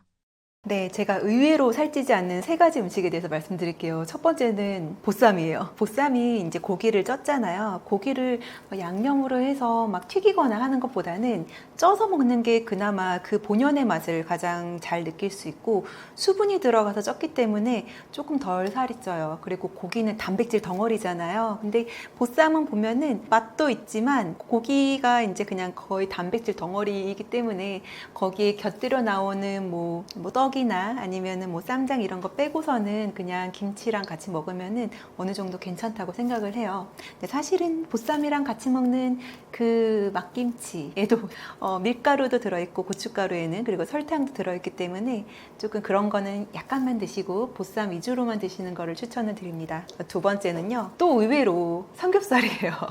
저거 다이어트 시킬 때 그분들 회식 가서는 삼겹살 먹으라고 하거든요. 근데 삼겹살만 먹는 건 괜찮아요. 이제 야채랑 삼겹살이랑 많이 싸서 먹는 건 괜찮은데 문제는 그 후에 먹는 냉면 그리고 뭐 된장찌개에 나오는 그런 밥 것만 피하시면은 삼겹살 먹어도 괜찮습니다. 의외로 살 많이 안 찌고요. 삼겹살 먹을 때 한 개 더 추가해서 먹으면 좋은 게 계란찜. 계란찜이랑 같이 드시면 단백질을 많이 먹을 수 있죠. 그리고 피해야 될 거 술. 술 먹으면은 간이 힘들면서 간에서도 이제 좀 독성 물질들, 그 알코올에서 나오는 독성 물질들이 있기 때문에 간이 해독하면서 많이 지치게 돼요. 그러면서 또한 인슐린 분비도 되고 또 지방도 잘 쌓이는 몸으로 바뀌게 되겠죠. 그리고 세 번째는요, 회예요, 회. 그래서 회 먹으러 가면은 물론 초밥은 빼고 그냥 회 자체의 그 생선 으로만 먹는 거는 좋아요. 회 또는 또 보니까 새우 이런 해산물 같은 거 있잖아요. 그리고 그 되게 크게 나오는 크랩, 킹크랩 이런 것들은 살 안 쪄요. 그래서 회식 갈 때 여러분 좀 살 빼고 싶은데 어디 뭘 먹으러 간다 하면은 저는 추천 메뉴가 보쌈, 삼겹살 그리고 횟집입니다. 그래서 많이 먹으라고 하는데 다이어트 하시는 분들이 이거 먹어도 나 살찌는 거 아니야, 나 고기 피해야 되는 거 아니야, 그렇지 않아요. 단백질은 마음껏 드셔도 됩니다. 단지 계란 같이 나오는 밥 그리고 뭐 빈대떡 아니면 튀김 이런 것만 잘 피하시면은 지뢰밭을 피할 수 있어요. 여름철에는 야식의 유혹이 강해지는데 건강하게 야식을 먹는 방법이 있을까요? 여름철에는 더워가지고 밤에 잠이 잘 안 오죠. 그러다 보니까 자꾸 뭐가 땡겨요. 사실은 일찍 자야지 일단은 먹는 걸 그만둘 수 있고 잠자는 것 자체가 금식이기 때문에 먼저는 야식을 안 먹는 게 건강하겠죠. 근데 굳이 야식이 땡긴다, 밤에 무서운 영화 보면서 뭔가 먹어야겠다 이러면은 제 생각에는 구운 닭? 닭을 시켜 먹어도요, 요새 구운 닭이 있는지 잘 모르겠어요. 옛날에는 뭐 구워 먹는 닭 이렇게 시켜서 먹기도 했는데 닭가슴살이나 아니면 구워 먹는 닭 같은 경우에는 그냥 닭 본연의 단백질이기 때문에 괜찮아요. 근데 그때 만약에 라면이나 과자나 이런 걸 먹게 되면은 다음날 엄청나게 부으면서 몸무게가 확 오르겠죠. 그래서 일단은 이런 걸 먹으려면요, 집에 걔네들이 있어야 돼요. 그러니까 구운 닭 또는 닭가슴살 또는 육포도 괜찮을 것 같아요. 육포도 어떻게 보면은 그 고기를 말린 거잖아요. 너무 양념되지 않은 거, 오징어 이런 것들은 그나마 나은 것 같아요. 그래서 씹는 재미가 있으니까 영화 보면서도 볼 수 있고, 전 제일 도움이 된다면은 통닭 중에서도 뭐 후라이드 중에 구운 거 그런 게 더 안전할 것 같고, 양념 피하시고 피자도 피해야 되고 건강하게, 그리고 야채도 같이 먹는 거. 야채 먹기 싫죠. 어쨌든 사실은 야식은 안 먹어야 돼요. 밤에 먹잖아요. 그러면은 우리 위장이 야근을 해요. 밤새도록 계속 움직이거든요. 그러면은 밤새도록 혈당이 왔다 갔다 이러면은 그 다음날 어떻게 되냐면은 식욕이 엄청 올라요. 잘 때 음식을 소화를 시키면은 위장이 되게 힘들어서 또 그 다음날에 피곤해요. 그리고 얼굴이 부을 수 있고, 일단 야식은 피해야 되고, 뭔가 땡긴다 그럼 빨리 그냥 우유 한 잔 먹고 자는 것도 하나의 방법입니다. 계란은 다이어트 시 어떻게 조리해 먹는 것이 가장 효과적일까요? 가장 효과적인 방법은 사실 그냥 쪄먹는 거예요. 삶은 달걀. 근데 저도 좀 뻑뻑한 거를 잘 못 먹어요. 삶은 달걀도 한 개 먹어도 잘 못 먹거든요. 근데 보통 이제 달걀, 계란 하나가 이 단백질이 7g이에요. 근데 내 몸무게가 만약에 60kg이면은 하루에 먹어야 되는 단백질 양이 한 60g 정도 되거든요. 60g을 3끼에 나눠 드셔야 돼요. 20g씩. 근데 오전에 20g을 먹으려면은 계란 하나가 7g이니까 한 3개, 7, 3, 21이니까 3개 정도 먹잖아요. 근데 단백질 20을 먹으려고 계란 3개를 저는 잘 먹은 적이 없는데, 삶은 계란 좀 뻑뻑해가지고 사실은 가장 효과적인 건 삶은 계란이지만 현실적으로 저 같은 사람은 그냥 계란 후라이 또는 계란찜으로 해서 먹고요. 오히려 아침에 계란 정도가 되게 좀 이렇게 해먹기가 그럴 시간도 좀 부족할 때가 많잖아요. 근데 그럴 때는 그냥 단백질 음료 먹게 돼요. 예전에는 흔들어 먹었는데 이제 되니까 흔들어 먹는 것도 귀찮고 시간도 되고 그냥 이런 드링크 같은 거 그냥 벌컥벌컥 마시면서 나오기도 하거든요. 그래서 사실은 다이어트 때 음식을 너무 열심히 뭔가 만들어서 차려 먹겠다는 생각을 하게 되면은 되게 힘들어져요. 그래서 좀 음식을 단순화시키는 게 되게 도움이 된다 생각하고, 삶을 계란은 미리미리 삶아놔야 되고, 그리고 계란 후라이는 조금 뭐 한다면 되게 편하게 할 수 있잖아요. 가끔 계란 후라이를 해가지고 거기다가 뭐 간장을 조금 넣어서 먹어도 되게 맛있고, 사실 계란은요 어떻게 먹든 다 괜찮은 것 같아요. 뭔가 가장 베스트라고 해도 베스트를 못 지킬 때는 그냥 계란을 뭐 후라이 해 먹든 쪄서 먹든 여러 가지 방법으로 다 먹어도 괜찮은 것 같습니다. 중년 이상이신 분들에게 추천할 만한 다이어트 식단이나 음식은 어떤 것이 있나요? 중년 이상 되면은요, 아무래도 소화 능력이 조금 떨어지죠. 어떻게 보면은 근육이 떨어지는 거는 우리 몸에 이런 근육도 없어지겠지만, 위장도, 또 장도, 또 어떻게 보면 항문도 다 근육이거든요. 그래서 이 속에 있는 근육이 점점 힘을 잃으면서 소화가 잘 안 돼요. 그래서 맵고 짠 음식들은 당연히 피해야 되고, 소화가 잘 안 되다 보니까 자꾸 막 죽 같은 거, 아니면 훌렁훌렁 넘어가는 것들 많이 먹는데, 오히려 그런 게 좀 혈당을 많이 높이기 쉽거든요. 그래서 중년 이상인 분들에게는 조금 그런 훌렁훌렁 넘어가는 음식들은 좀 오히려 살찔 수 있기 때문에 저는 다이어트 식단으로 하나 추천을 드리는 게 갈비탕이에요.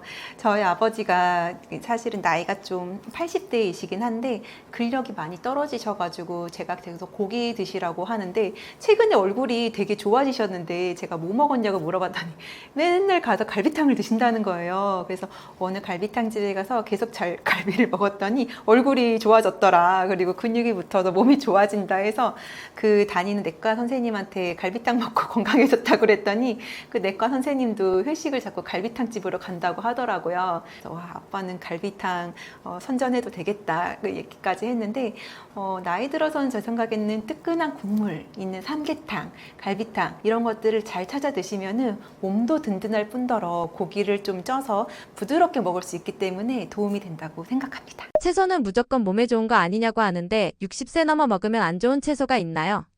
예전에는 채식이 건강하다고 해서 사람들이 채식을 먹긴 했는데 나이 들어서 채식만 먹다 보면은 진짜 골골돼요.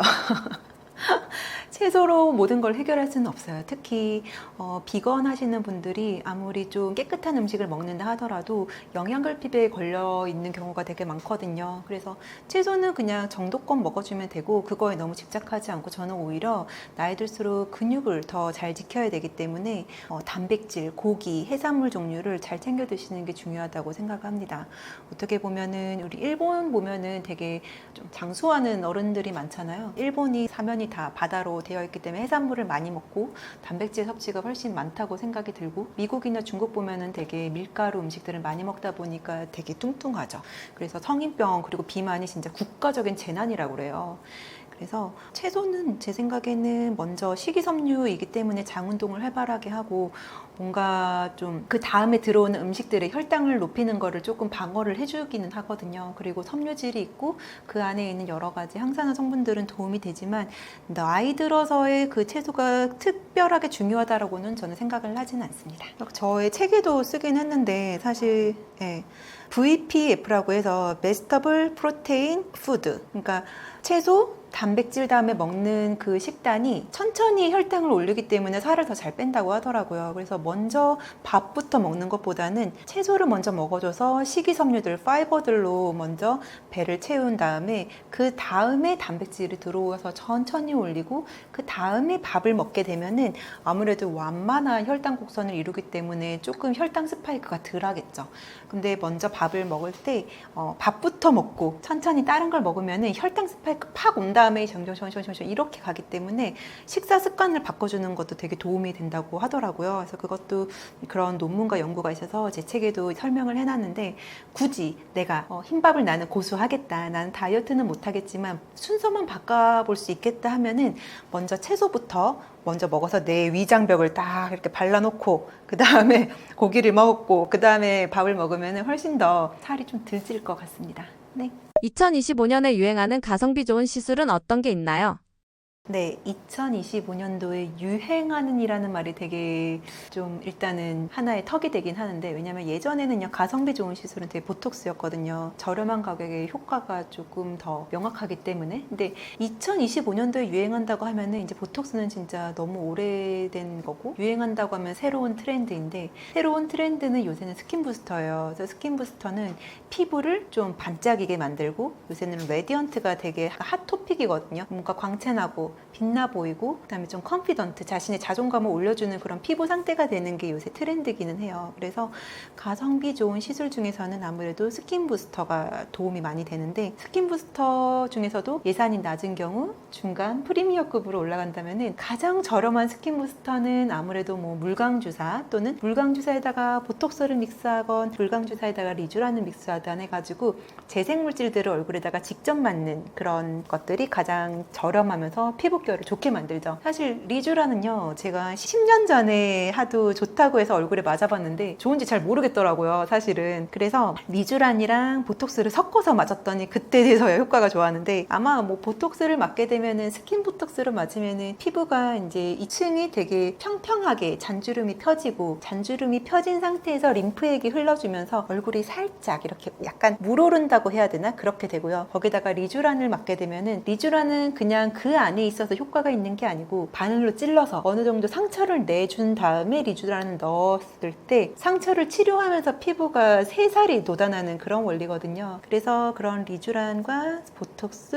물광주사를 같이 했을 때가 가장 저렴하게 얼굴을 좀 좋게 만들 수가 있고, 단독적으로 리쥬란을 맞는 경우에는 처음에는 효과는 좋은데 두세 번째 때 좀 효과가 떨어진다라는 그런 피드백을 좀 받아서 저는 리쥬란 단독은 별로 그닥 효과가 없다라고 혼자는 생각을 하는데, 그거는 개인차가 있죠. 그 다음에 중간급은 안 해봤던 레이저를 좀 해주는 게 좋을 것 같아요. 고주파 레이저 같은 거. 고주파는 눈에 띄게 확 좋아지지는 않지만 어느 정도의 피부의 퀄리티가 높아져요. 그래서 이제 사람들 동안이 되려면은 이제 피부 결, 이런 텍스처가 되게 좋아야 되는데, 텍스처가 좋으려면은 울퉁불퉁한 게 조금 매끈해져서 광이 비칠 때 피부에서 약간 반짝반짝이게, 그리고 결 정리가 된 거를 되게 매게 보거든요. 그러려면은 고주파 관리를 하게 되면은 피부 표면에서 조금 더 탄력이 생기고 피부가 펴지고 피부가 탄탄하게 될 수 있는 걸 볼 수 있어요. 그래서 고주파 레이저들이 아주 많이 비싸지는 않거든요. 그래서 고주파 레이저 추천드리고, 그 다음에 최근 제가 되게 매력적으로 느끼는 그 위코노라는 바르는 스킨 부스터인데요. 예전에는 리쥬란 한 땀 한 땀 맞느라고 엠보싱하고 되게 아파서 저는 주사를 맞으면서도 막 눈물을 흘리고 했는데, 이 괴로워서 도저히 못 맞겠어요. 그래서 이거를 2, 3년 전에 맞고 이제 안 맞고요. 그 다음부터는 큐어젯이라는 레어젤을 사용을 해서 이렇게 뿌려주는, 그러니까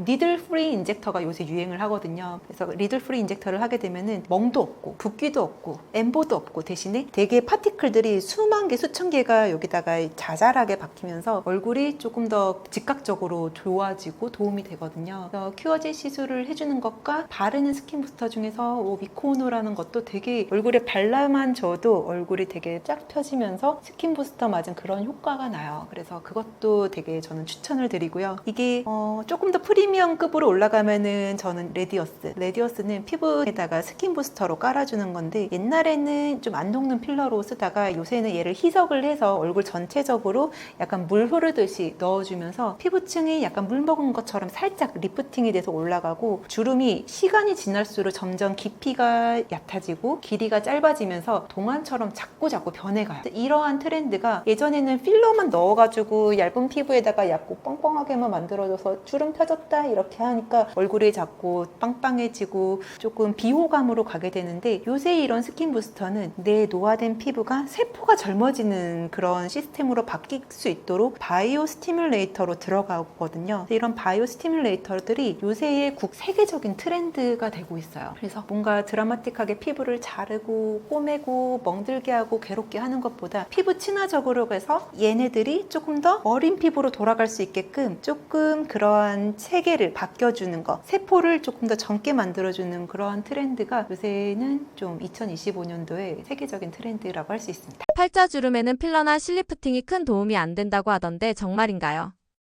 네. 옛날에는 팔자주름 하면 저도 그냥 필러 1cc, 1cc 딱 넣고 말았는데, 요새 보면요, 탄력이 없는 상태에서 여기에 필러만 넣게 되면 입이 두툼해져요. 안 그래도 한국 사람들은 입이 좀 나와 있잖아요. 그래서 나온 상태에서 자꾸 팔자를 피겠다고 여기만 넣게 되면은 입 튀어나온 데다가 팔자가 튀어나오니까 악광대보다 얘가 더 두툼해지면은 동물 중에서 생각나는 거 있죠. 고릴라나 원숭이처럼 요렇게 돼요. 그래서 예전에는 여기다가 뭐 보형물도 넣고 필러도 넣고 계속 뭔가 넣었죠. 팔자를 채우겠다고. 그러다 보니까 자꾸 입이 두툼해지고 어색해지고 비호감으로 가게 돼요. 그 상태에서 저도 10년 전에는 필러랑 실리프팅이 그때 당시에는 거의 컴비네이션 2개 같이 했거든요. 필러도 넣고 실도 당기고. 근데 피부가 좋지 않은 상태에서 실만 넣어서 땡기다 보면은 이게 얼마 유지력도 오래 가지도 않고, 어느 정도 코그가 실에 달린 그런 낚시바늘 같은 게 코그거든요. 근데 그 코그가 이렇게 해서 딱 걸려 있는데, 이 상태에서 코그도 얼굴도 계속 중력에 의해서 영향을 받으니까 콜라겐이 흐물흐물한 상태에서 올라가기만 한 거는 다시 조금씩 떨어지겠죠. 유지 능력이 그렇게 길지는 않아요. 그래서 팔자주름에 단지 채우고 땡기자 이런 식으로만 가는 것보다는 결국에는 여기에 있는 모든 그 피부 속에 있는 컴포넌트 환경들이 특히 그거를 익스트라셀룰라 멤브레인이라고 하는데 피부 속 안에 있는 그런 매트리스를 조금 더 탄력 있게 만들면은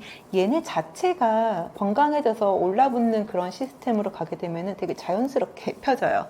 그래서 그냥 필러, 실리프팅 그것만 하다 보면은 얼굴이 조금은 계속 어색하게 바뀔 수 있다고 저는 요새 들어 느끼고 있어요. 왜냐면 10년, 20년 된 환자들 보면은 얼굴이 많이 뭐라고 해야 되나 뭔가 계속 실이 들어있으니까 다른 시술할 때 보면 드득드득거리거든요. 옛날에 유착된 부분들도 있고 또 막 패인 분도 있고 필러만 하다 보니까 입만 두툼해진 경우도 있고 피부는 얇은데 그냥 약간 물 먹은 풍선 같은 느낌이 들 때도 솔직히 있기는 했거든요. 그래서 사실은 그 의사랑 잘 상담을 해서 특히 본인한테 필요한 게 뭔지를 상담을 받고 해 하셔야지 이 친구가 요거를 받아서 좋았으니까 나도 요거를 하겠다라고 먼저 스스로 정해놓고 가는 거는 조금은 오히려 효과가 덜할 수 있다. 그리고 오히려 돈과 시간을 낭비할 수 있고 더 부작용의 케이스가 생길 수도 있기 때문에 이런 시술을 할 때는 의사랑 충분히 상의를 해서 자신에게 딱 맞는 것을 한꺼번에 너무 많이 하는 것보다는 그냥 조금씩 예방한다는 체원으로 좀 갔으면 안전할 것 같습니다. 여드름 민감성 피부가 맞아도 괜찮은 시술이 있을까요?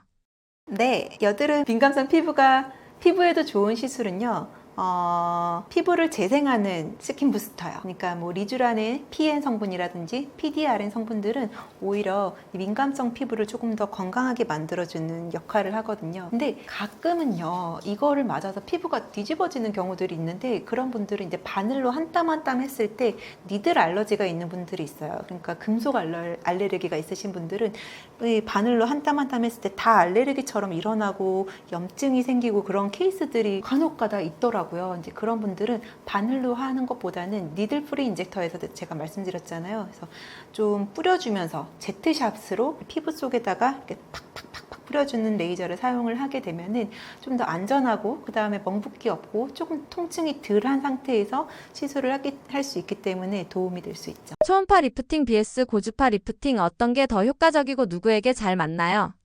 단순하게 생각해서 하는 초음파 리프팅은요, 돋보기 같은 걸로 햇빛을 딱 이렇게 받으면 여기다가 에너지가 집적되잖아요. 그래서 피부의 층에 따라서 근막층에다가 정확하게 조사를 해서 하면은 근막층이 열 에너지를 받으니까 오징어 구우면 오징어가 꼬부라지잖아요. 탄력이 생기듯이 늘어난 근막이 탄력이 생기면서 약간 올라붙어요. 그래서 어느 정도 부피감이 있고 좀 이렇게 두껍게 처지신 분들은 초음파 리프팅을 권장을 드리면은 이게 올라붙으면서 효과를 볼 수 있고, 고주파 리프팅은 피부가 얇으면서 훌렁훌렁 되는 분들 있죠. 그런 분들에게는 달라붙게만 하면은 약간 해골상이 되거나 약간 땅콩상이 될 수 있어요. 그래서 고주파 리프팅은 이런 볼륨을 많이 이렇게 달라붙게 하는 것보다는 피부 결을 조금 더 우아하고 텍스처를 안정적으로 막 바꿀 수 있는 리프팅이 되니까 어떻게 보면 초음파 리프팅 하면은 가장 대표적인 게 울세라, 고주파 리프팅 하면은 써마지 이렇게 생각을 할 수 있겠죠. 그래서 효과적이고 누구한테 잘 맞느냐는 본인이 일단 이것도 판단을 하는 거는 본인이 판단하지 마시고 의사랑 상담을 하셔가지고 내가 뭐 초음파 리프팅 중에서도 뭐 울세라도 있고 브이로도 있고 텐세라도 있고 이런 것들을 받으면은 내 얼굴이 어떨지, 그리고 고주파 리프팅도 여러 가지가 있어요. 뭐 쉐루프도 있고 써마지도 있고 이런 것들을 어떻게 잘 사용하면은 피부가 탄탄하게 올라갈 수 있을지는 의사랑 상담을 해서 정확하게 보는 게 중요해요. 거울 보고 스스로 결정 안 하셨으면 좋겠습니다. 줄기세포 주사 정말 노화 개선에 효과가 있나요? 네, 요새 줄기세포가 되게 예전부터 핫했죠. 근데 줄기세포가 노화 개선에 효과는 당연히 저는 있다고 생각하고, 사실은 얼굴에다가 줄기세포를 맞는 경우도 당연히 좋아요. 근데 굳이 줄기세포를 하려면은 내 배에서 뽑는 게 제일 줄기세포가 많이 나오고요. 혈액에서 뽑는 거는 보통 줄기세포라기보다는 PRP거든요. 복부에서 지방에서 나온 그런 줄기세포를 사용하는 게 더 좋긴 하지만 굳이 배에서 지방을 뽑아서까지 이렇게 약간 아프게 얼굴에다 넣어야 되나라는 생각도 있어요.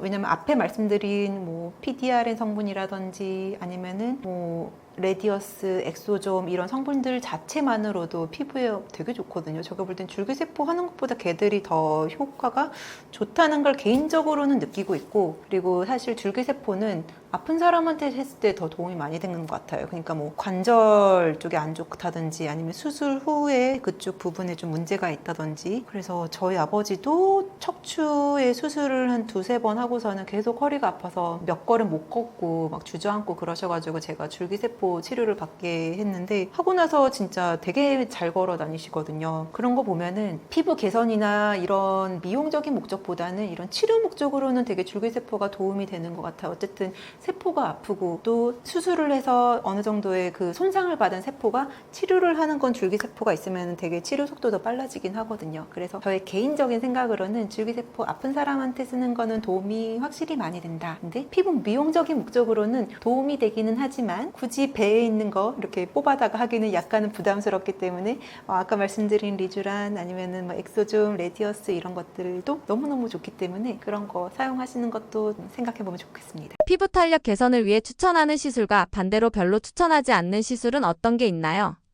피부 탄력 개선을 위해 추천하는 시술. 탄력하면 저는 레디어스. 사실 뭐 레디어스를 제가 워낙에 많이 사용도 하고 의사들에게 사용하는 방법이나 시술법에 대해서도 강의를 하고 있지만 결국에는 탄력이라는 거는 콜라겐 섬유를 얼마나 잘 만들어내고 콜라겐 섬유 중에서도 타입 1보단 타입 3가 조금 더 아기 콜라겐에 가깝기 때문에 탄성이 더 많거든요. 그래서 그런 탄성을 좋게 만들고 엘라스틴이나 프로테오글라이칸 그리고 새로운 신생혈관 합성까지 여러 가지 작용을 많이 하는 것들에 대해서는 저는 레디어스를 가장 많이 추천을 드리고요. 별로 추천하지 않는 시술은 탄력 개선을 위해서는 저는 실리프팅은 그닥 추천을 하진 않아요. 왜냐면은 실은 그냥 물리적으로만 올려당기지 이 피부가 전반적으로 좋아지는 역할은 크지는 않다고 느끼거든요. 그래서 어느 정도 진짜 너무 처졌는데 한 번 올리고 싶다면 이렇게는 올라가서 어느 컨투어링은 좀 도움이 되는데 피부 결이라든지 진짜 탄력이라는 거는 이 당겼을 때 다시 딱 회복을 하는 그게 있어야 되는데 나이가 들수록 이게 인장강력이라고 하거든요. 인장강력은 늘었을 때 다시 돌아오는 능력인데 나이 들면은 이렇게 되면 뚝 끊어져요. 그러면은 이런 상태의 피부 콜라겐을 갖고 있는데 이런 상태를 그냥 올려만 놓는 상태가 되거든요. 실로는. 그래서 실만 하는 것보다는 물론 실로 물리적으로 올려주면 조금 더 도움이 되기는 하지만 거기다 콜라겐을 합성하는 여러 가지 그런 콜라겐 부스터들을 사용을 하게 되면은 끊어질 만한 애들이 다시 새로운 콜라겐을 만들어내기 때문에 피부의 그런 환경이 되게 건강하게 바뀐다는 거죠. 그래서 어느 콜라겐만 거기다가 콜라겐만 이렇게 막 생성되는 게 아니라 우리가 숲 쪽을 보면은 잔디도 있고 이끼도 있고 나무도 있고 나뭇잎도 있잖아요. 우리 피부 속 환경도 그렇게 만드는 거죠. 콜라겐도 있고 엘라스틴도 있고 프로테오글라이칸도 있고 신생혈관도 있는 이 자연스러운 그런 모든 컴포넌트가 얼굴에 갖춰졌을 때 그제서야 진짜 건강하고 동안으로 보일 수 있다는 거죠. 시술 중독처럼 얼굴이 부자연스러워지는 건 왜 생기고 어떻게 예방할 수 있나요? 어떤 분이 그러더라고요. 자기가 이렇게 돈을 많이 내서 시술을 많이 하면은 얼굴이 점점 어려질 거라고 생각을 하고 투자를 많이 했는데 얼굴이 점점 산으로 간다고 얘기를 하시더라고요. 그럴 때는 제가 느낄 때는요. 본인과 맞는 의사를 만나야 된다고 생각해요. 저도 저의 철학은 자연스러움, 그 다음에 얼굴이 조금 더 우아하고 본연의 아름다움을 찾을 수 있고 단정한 얼굴이 저는 좋다고 생각을 하고 그런 철학을 갖고 임하거든요. 근데 어떤 의사 선생님들은 조금 화려한 거, 그 다음에 확 달라지는 거. 어쨌든 의사의 철학에 따라서 아름다움은 계속 달라져요. 우리가 피카소를 보면 피카소가 만드는 아름다움이 있고, 르네상스를 보면 르네상스 시대 때 또 아름다웠던 그런 그림들이 있잖아요. 또 레오나르도 다빈치가 만들었던 그런 그림들, 그런 조각들. 그러면은 그 의사를 찾아가면은 그런 예술품이 될 수 있다는 거죠. 저는 환자를 만날 때 이분을 거의 저희 예술 작품처럼 생각하고 임하는데 저의 예술 철학과 그분의 철학에 맞으면은 되게 잘 맞고 만족하고 저를 계속 찾아와요. 근데 이분이 만약에 좀 과한 걸 좋아한다, 엄청 화려한 걸 좋아한다 이러면은 저랑 안 맞겠죠.